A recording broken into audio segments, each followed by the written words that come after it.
want to make use of this course, we have to understand how we can best change our behavior. Because the goal of this course is to make sustainable long-term change, and not just change for a few days or maybe a few weeks only. In the first part of the lecture, we will answer the question of if it is at all possible to bring about long-term sustainable change, and we will look at the underlying mechanisms there. We will learn about neuroplasticity and how London cab drivers and sea gypsies have transformed, revolutionized our understanding of the brain. By understanding how our brain works, we will see how we can gradually transform it. And then, in the second part of this lecture, we will see that even though change is certainly possible, it is also hard. And that relying solely on willpower is mostly a flawed strategy. The key lies in building positive habits, and we'll spend the rest of the lecture looking at how we can build those habits.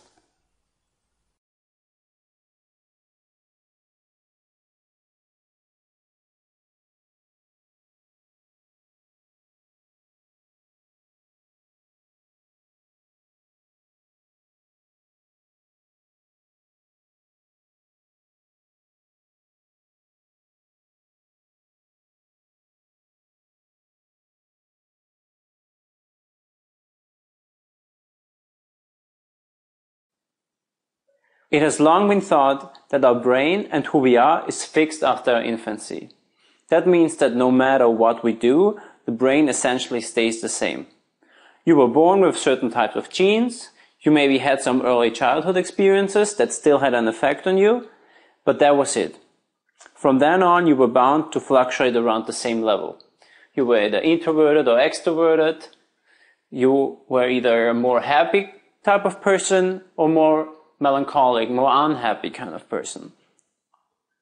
Thankfully, this was proven wrong not too long ago. It is actually quite far from the truth. Well, otherwise, the goal of this course, to create positive long-term change, would be rather cynical. At the end of the last century, scientists started to notice that the brain actually does change. And this ability of the brain to change is what's called neuroplasticity. Neuroplasticity stands for the remarkable capacity of the brain to change itself. The brain is actually able to change throughout our lifetime. Even when you're 90 years old, your brain changes. It still forms new connections. One of the famous groundbreaking studies that showed scientists that the brain actually does change throughout life was the London cab driver study. For everybody who has ever been to London, it is quite clear that it's a hard to navigate city. London cab drivers famously have to take a navigational test before they are permitted to cab around in London. Every black cab driver in central London has to have what's called the knowledge, a memorized map of the capital, including 25,000 streets and thousands of landmarks. It's a brutal learning process that can take 3 to 4 years to complete with a final test. So when researchers looked at the spatial memory parts in the cab drivers' brains, they found that these parts are significantly larger than the ones of normal people. What this implied was previously unimaginable, that the spatial part of the brain can grow as a result of the many hours studying the map of London. But the brain can do even more. Sea gypsies, for example, are nomadic people who live in a cluster of tropical islands. They spend most of their lives in boats on the open sea, and they can see clearly underwater in great depths because they learn to control the shape of their lenses and the size of their pupils. Most of us normal people can't do that. And pupil adjustment has been considered to be a fixed, innate reflex. However, in a study, Swedish children were able to learn this trick. Their brains responded to the training. This is mind-blowing. Researchers all of a sudden began to realize that our brain is actually much more powerful than we thought for such a long time, it is actually able to change itself constantly. Let's see how the brain works. This is inside our brain. Here we see a picture showing a neuron and its many pathways leading away from it to other neurons. There are about 100 trillion neurons, 100 trillion connections in the brain. Some are thin and some are much thicker. You can also see this in this picture here. And every time we do something or think something, a specific pattern of neuron fires. And every time a specific pattern of neurons fires, the connections grow. A great example to think about it is thinking of a stream. Just like a stream, every time water passes, the stream gets a little bit wider. And the more water passes, meaning the more often a new neural connection is made, the wider the stream grows. When a new connection is created, for example, you learn how to play an instrument, the connection is very weak. It takes time to move the right fingers and it requires you to consciously control the movements. But as you keep practicing, the neural pathways strengthen.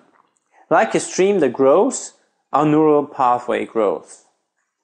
And the more often you practice, the better you get. And the neural pathways turn from a stream to a river. Unfortunately, the same is true if we stop practicing. Let's say I ignore my instrument for a year. Some of the neural pathways will have grown thinner. Just like a river that lacks water, the pathways weaken again. New pathways or connections in our brain can be created at any point in our lives. It doesn't matter if we're 5 years old or if we're 90 years old. Neurons develop and grow throughout our lives. So since those early studies that I told you about before, other researchers have found numerous ways how we can rewire our brains to be more positive, productive, resilient, and so on. So if our thoughts, daily activities, and behaviors can change the brain, the great question becomes not if, but how change is possible. That's what we are going to explore now.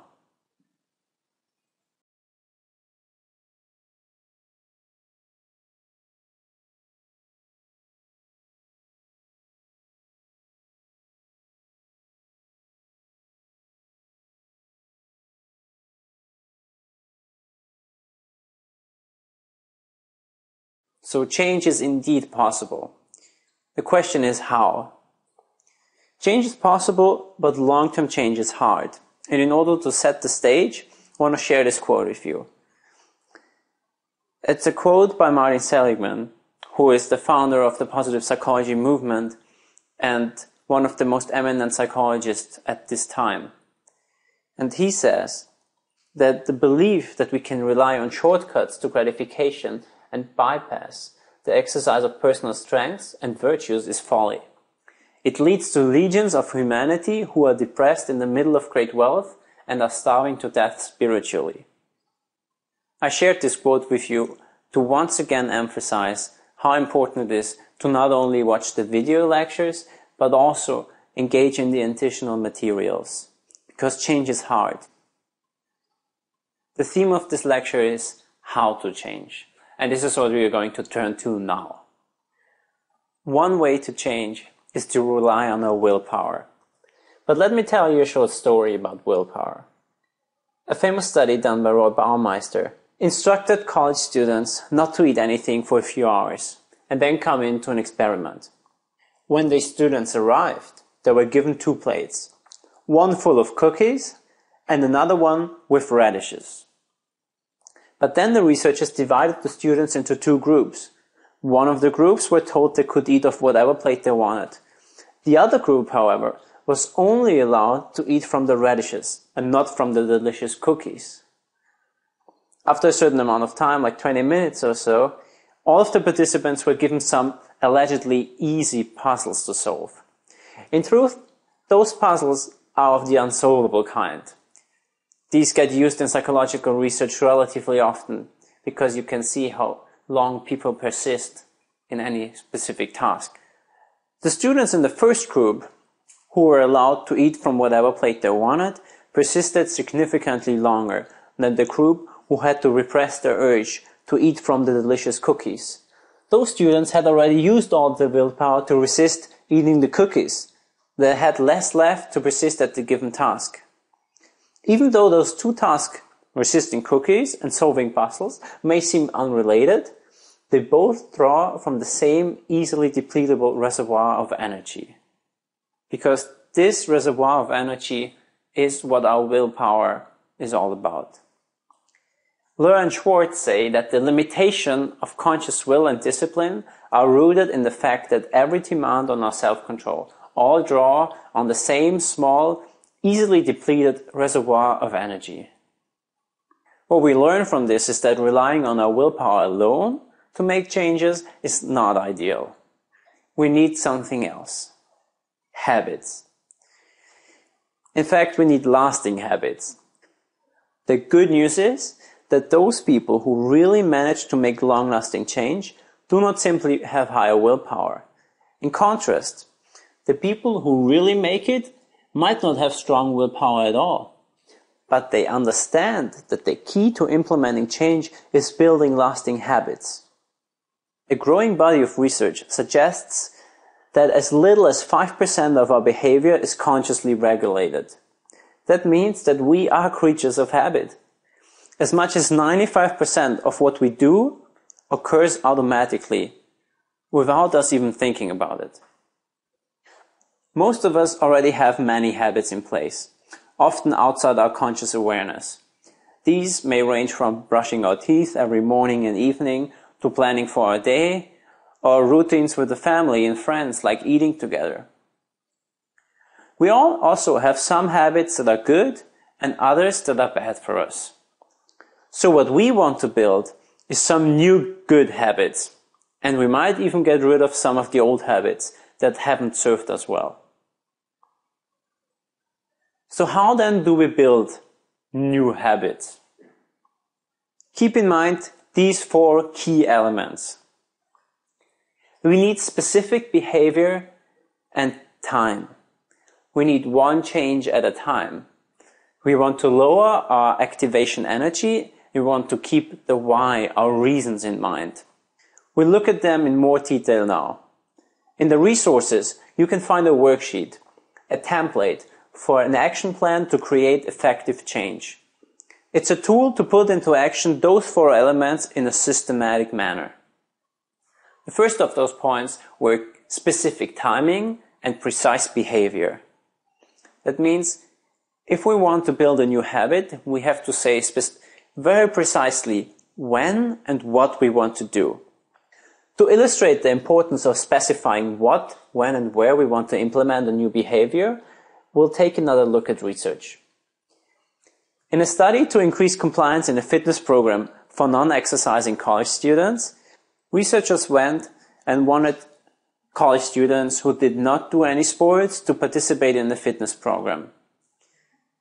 Their first attempt was to give them data about how exercise would significantly reduce their risk to all kinds of diseases. The participation in the program increased from 29 to 39%. But when this information was followed by a request that the students write down specifically when and where they intend to exercise, compliance went up to 91%. Similar results have been found for eating habit, instituting meditation practice, or other healthy behaviors. Change requires us to move beyond our comfort zone, and that's why it's best initiated in small, manageable doses, one change at a time. Why? Because it takes a lot of self-discipline, willpower, to start a new habit, and we don't have much of that, as we just discussed. The problem is that we often take on too much, too quickly. So that's why I ask you to focus on one significant change at a time, 2 at maximum. But more than that is too much. And how long does it take to change a habit? We usually hear numbers like 3 weeks or 30 days. But it's not as clear, and research claims that habits need up to 200 days to form. Also, it depends on what habit you want to change. But what is important is that it takes a considerable amount of time and commitment, but it can have a life-changing effect in the long term. Remember neuroplasticity? Habits are those pathways. They are like a stream, growing into a river, but it takes time. Just as water takes time to broaden and widen its pathways, our brain needs time to broaden its own connections. So give yourself at least 30 days to build a new habit before taking on a new project. It takes this much time for the neural pathways to form in your brain. And again, focus on 1 or max 2 habits at a time. If you try to tackle all the changes that are proposed to you throughout this course at once, you will end up doing none of them. As sure as night follows day, you're going to end up without any positive change, and probably also frustrated. That's why incremental change is better than ambitious failure. Success feeds on itself. The third trick to build habits effectively is to lower the activation energy needed. Let's take a closer look at that. Have you ever thought about why we so often avoid doing things that we know are good for us? Like eating more vegetables, doing more sports, something of this kind. Just like water takes the path of least resistance, also the neurons in our brain take the path of least resistance. We take the path of least resistance. And in order to overcome this resistance, we need what is called activation energy. In physics, activation energy is the initial energy that's needed to start a reaction. Similarly, activation energy is needed for us to resist succumbing to our old habits and start new, more positive and productive ones. So if we want to create new habits, let's lower the activation energy for habits that we want to adopt and raise it for those habits that we don't want to or that we want to avoid. Let me give you an example. Let's say you want to start writing a journal every night. Put a journal or a piece of paper and a pen right on your bedside table. If you want to eat more healthily, prepare healthy snacks in advance, so you just have to take them out, just like you have to take out a Snickers out of the cupboard if you want to. If eating healthily is as easy and effortless as eating a chocolate bar, you are much more likely to change your eating habits. And these are just a few simple ideas, but be creative about whatever change you want to make. How can you make it easier for us to stick to new good habits? That's the question.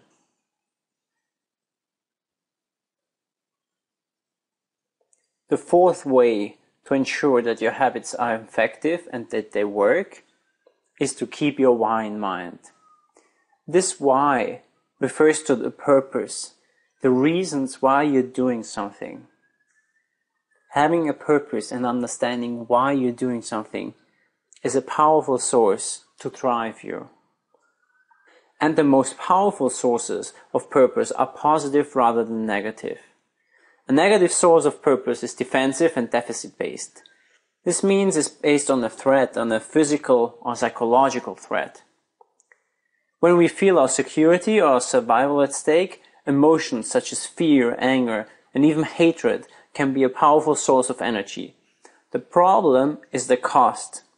Negative emotions drain our energy and prompt the release of hormones that are toxic to our systems if they remain for a longer time.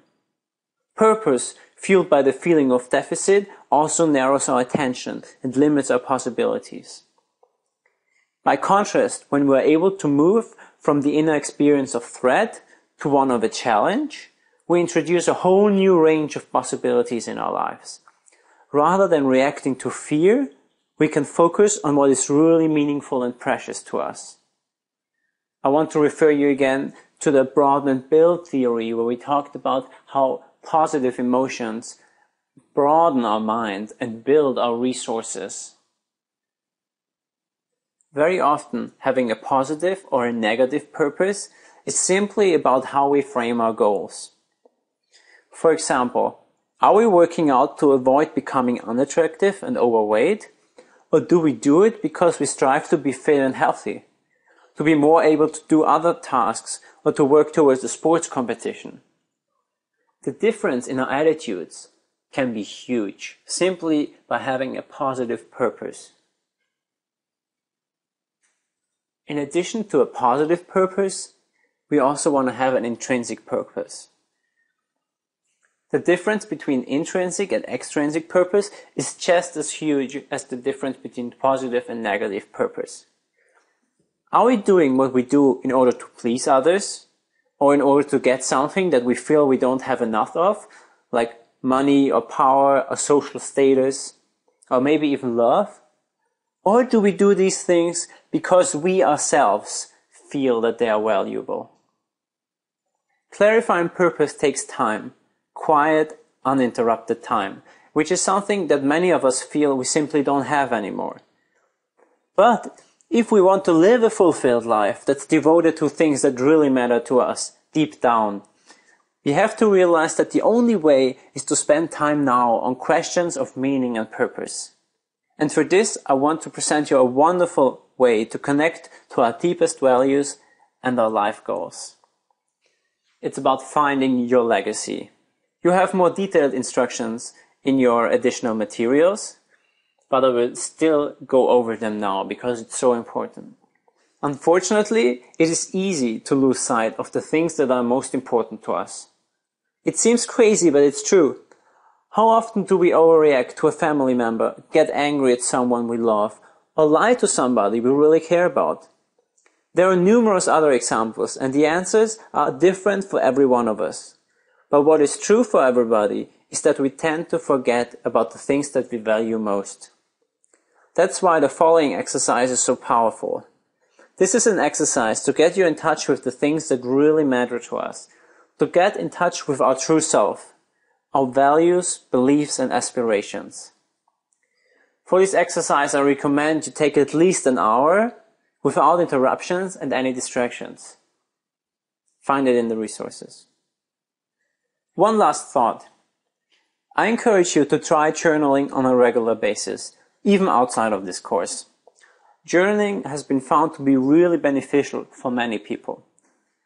On the other hand, it is a great tool to document our change efforts and help us keep track of them. And it has even more benefits. For example, it helps us deal with negative emotions or traumatic experiences. Having said this, of course it's not for everybody. Some people simply do not like to write, and that's okay too. If so, you might want to try speaking into a voice recorder, or even better, to a friend.